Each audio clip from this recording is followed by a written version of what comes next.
नमस्कार, जय श्री राधे। आज हम मौजूद हैं पूर्व कैबिनेट मंत्री श्री हरीशचंद्र दुर्गापाल जी के हल्दचौड़ डूंगरपुर आवास में। आज से यहाँ श्रीमद् भागवत कथा का शुभारंभ होने जा रहा है।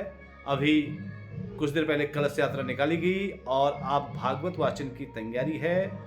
और यहाँ पर जो कथा का वाचन कर रहे हैं, मैं आपको बताना चाहूँगा, वे सोमेश्वर क्षेत्र में एक श्री बद्रीनाथ मंदिर है जो काफ़ी लोकप्रिय है, पौराणिक है। उसी क्षेत्र में अपने आराधना के श्रद्धा पुष्प अर्पित करने वाले प्रसिद्ध नैष्ठिक ब्रह्मचारी हिम संत के नाम से भी जिनकी ख्याति है, श्री दुर्गादत्त त्रिपाठी जी शास्त्री जी हमारे यहाँ पर कथा का वाचन करेंगे। और मैं सीधे आपको उनसे मिलाता हूँ और उनसे थोड़ा बहुत भागवत की महिमा के बारे में जानना चाहेंगे और वो क्या संदेश आप लोगों को देते हैं उसको आप अपने जीवन में ग्रहण करें और भागवत कथा का श्रवण करने अवश्य यहाँ पधारें। गुरु जी, आपका बहुत बहुत स्वागत है।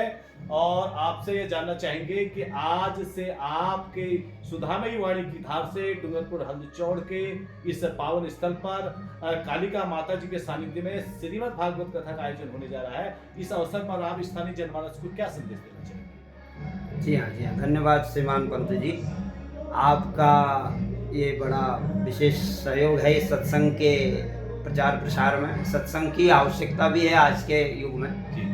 आज अभी यहाँ पर जो कार्यक्रम की बात आप कह रहे हैं वो आपको बताइए, आपने पहले भी उसके विषय में चर्चा की थी अपने माध्यम से। तो यहाँ पर यही भागवत श्रीमद् भागवत रहेगा सप्ताह वाला जी, 7 दिन का।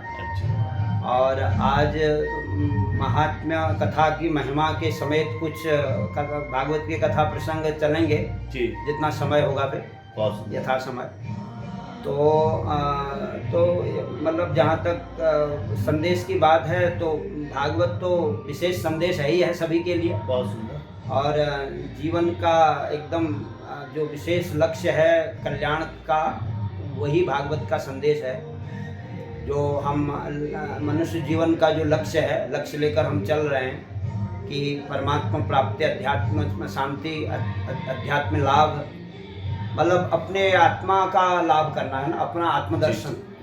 वैसे बाहरी चकाचौंध में तो सभी लगे हुए हैं, लेकिन एक आत्मदर्शन की जहाँ विशेषता है, जो हमारे ऋषि महर्षियों ने जो आनंद प्राप्त किया, उस आनंद को प्राप्त करने के लिए हमने यहाँ पर बैठना है और उस लक्ष्य की ओर बढ़ना है। तो उसमें भागवत की भी जो आज के प्रसंग में भी, आज के समसामयिक वातावरण में जो भी मतलब आवश्यकता है भागवत की, पहले से ज़्यादा आवश्यकता है। पहले तो लोग ज्ञानी ध्यानी थे ही, आज भौतिकता की ओर ज़्यादा हैं प्रवृत्त लोग जी। तो आज भौतिक से शांति तो कभी किसी को मिली नहीं, मिलती अंत में भागवत की ओर बढ़ने से ही शांति मिल सकती है हर किसी को। चाहे कोई राजनेता हो, चाहे कोई बहुत बड़ा धनिक हो, कोई बहुत बड़ा व्यापारी हो, अंत में वो भी मतलब इसी मार्ग की ओर आना चाहता है, शांति वो भी चाहता है। हर कोई शांति मार्ग की ओर बढ़ रहे हैं, तो उसी शांति मार्ग का संदेश ये भागवत हमें दे रहा है। अच्छा गुरु जी, ये भागवत पितरों के उद्धार के लिए भी? हाँ, पितरों के उद्धार के लिए तो खैर विशेष है ही है। अच्छा। हाँ, मतलब श्रीमद् भागवती वार्ता प्रेत पीड़ा विनाशिनी, वो स्वयं प्रेत ने कहा था ना, एक प्रेत देवता ने जी, जिसके उद्धार के लिए भागवत कराया गोकर्ण महाराज। हाँ, तो उसने जब अनुभव कर लिया खुद भागवत सुनने के बाद, तब अपने अनुभव करके उसने कहा कि श्रीमद् भागवती वार्ता प्रेत पीड़ा विनाशिनी। उसने अंत में ये कहा कि हे गोकर्ण महाराज, मैं समझ गया आपकी कृपा से मेरा उद्धार हुआ। मेरा जैसा महापापी प्रेत जो है इतनी भयंकर कष्टकारी योनि में पड़ा हुआ था, और आपने मुझे दिव्य जीवन प्रदान किया, क्योंकि सचमुच में धुंधुकारी को मतलब देव शरीर प्राप्त हो गया था, दिव्य शरीर प्राप्त हो गया था। बहुत सुंदर। और वो अंत में जब उसने सारा अनुभव किया कि भागवत की कथा मन लगाकर सुनने वालों को क्या लाभ है, क्या आनंद है, क्या शांति है, तब उसने अपने अनुभव कहा, अनुभव जो एकदम एक्सपीरियंस्ड है ना, एकदम जो अनुभूत है, उसको साझा किया। हाँ, उसको साझा किया। अच्छा गुरु जी, आत्म तत्व के बारे में, जो आत्मज्ञान के बारे में भागवत हमें क्या शिक्षा देती है कि हम शरीर हैं या हम आत्मा है? हाँ, ये बड़ी बात है। ये आपने एकदम मतलब प्रासंगिक बात कही, प्रासंगिक प्रश्न किया कि जो है वास्तव में भागवत हमें तत्व का ज्ञान कराता है कि हम देह नहीं हैं, हम आत्मा हैं। इसीलिए हम कहते हैं कि हमारा शरीर, हमारा हाथ, हमारा पैर, हमारा कहने का हम अलग और हमारा हाथ अलग, मतलब शरीर अलग, हम अलग। ये हमारे व्यवहार से भी सिद्ध होता है वैसे, लेकिन हम ध्यान भले ही नहीं देते हैं ना। हम कहते हैं मेरी अंगुली, मेरा हाथ, मेरा मतलब मुझे जो शरीर प्राप्त है उसमें जो हाथ, कान आदि ये अंग बने हुए हैं, इन अंगों की ओर हम संकेत कर रहे हैं। इसका मतलब हम अलग हैं और हमारे अंग अलग हैं, शरीर अलग है। तो हम आत्मा हैं और शरीरी, हमको शरीरी कहा जाता है। और ये ढांचे को शरीर कहा जाता है। ये शरीर है और हम शरीरी हैं। शरीरी का मतलब जो इस ढांचे को धारण करने वाला है, शरीर को धारण करने वाला शरीरी। हाँ, शरीरम धारयति यशो शरीरी। चलिए, बहुत सुंदर बात गुरु जी आपने बताई कि अच्छा गुरु जी, इसके भीतर कोई ऐसा गुण तत्व जो आप विशेष रूप से जिसको अपने संदेश के रूप में कहना चाहेंगे कि भागवत के भीतर ऐसा जो अति गुण से भी गुणतम हो उस रूप में? गुण तत्व यही है जो आज के समय में लोग जिस पर ध्यान नहीं दे रहे हैं। लोग भागवत को एक मनोविनोद का साधन समझ रहे हैं और हम कथावाचकों की बड़ी भारी भूल है हमारी, हम अपने भी कह सकते हैं। जी।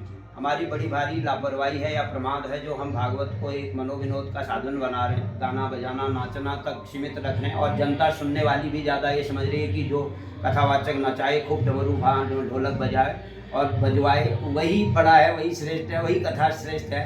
बस जिसमें हमारा मनोविनोद हो जाए, मनोविनोद ऐसा हो मतलब जो हमें ऊपर की ओर ले जाए, मतलब भगवान के चरणों की ओर ले जाए। अब हम तो केवल अपने आनंद के लिए मनोविनोद कर रहे हैं। तो बानरी मनोविनोद नहीं होना चाहिए, नारायणी मनोविनोद होना चाहिए, बानरी नहीं होना चाहिए। अच्छा, ये संदेश है। एक चीज और भी देखने को मिलती है आजकल, जो व्यासपीठ है वो कहीं ना कहीं व्यापार पीठ के रूप में व्यापार पीठ बनती जा रही है। तो सभी का कैसे इससे मतलब कैसे आदमी को गुण ज्ञान मिले, कुछ ऐसे इस बारे में मतलब? तो इसमें यही है कि जैसे हमारे ये दुर्गापाल जी हैं, श्रीमान हरिश्चंद्र जी, आपने उनका परिचय दिया अभी जी। तो जैसे उनका भाव है, अब उन्होंने नहीं तो आज के ज़माने को देखते हुए हम जैसे आदमी से कहा, नहीं तो लोग हमें पसंद नहीं करते हैं। वो नौजवान लड़कों को पसंद करते हैं ज़्यादा, नाचने नचाने वालों को, जी, जिनका खूब गायन वादन है ना, उनको पसंद करते हैं, हमें पसंद नहीं। अब ये आप जैसे लोग हैं और कुछ दुर्गापाल जी, हरिश्चंद्र जी जैसे लोग हैं, लोग कहते हैं जी वास्तविकता आगे आनी चाहिए। तो हम भी थोड़ा वास्तविकता के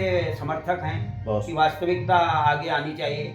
हालांकि दोस्तों हम में भी आगे, अब कलयुग के अंदर हम भी घुसे हुए हैं, तो लोगों से हम भी प्रभावित हैं। तो थोड़ा जो हम नहीं भी चाहते वो भी हमें करना पड़ता है, लेकिन हम अंदर हृदय से करना नहीं चाहते हैं कि कथा में केवल कथा हो, सत्संग भजन, और अगर भजन भी हो तो कथा से संबंधित हो, कथा का ही भजन हो, जिससे लोगों को कथा समझ में आवे, जिससे लोगों का कथा में ध्यान रहे, न कि वो मनोविनोद पर ध्यान दें। लोग अपने डिमांड का गाना वाली बात करते हैं ना आजकल, हमारी डिमांड का गाना गाओ, तो ये नहीं होना चाहिए। उसमें मतलब उनको ये कहना चाहिए कि जो कथा भागवत में गाने लायक है उसे गाइए, संत महात्माओं के भजन गाइए। हाँ, तो ये विशेष संदेश आपके माध्यम से जनता को मिल रहा है, तो ये आपका भी बड़ा भारी परोपकार है। चलिए गुरु जी, बहुत बहुत आपका धन्यवाद, सब आपका स्नेह आशीर्वाद है।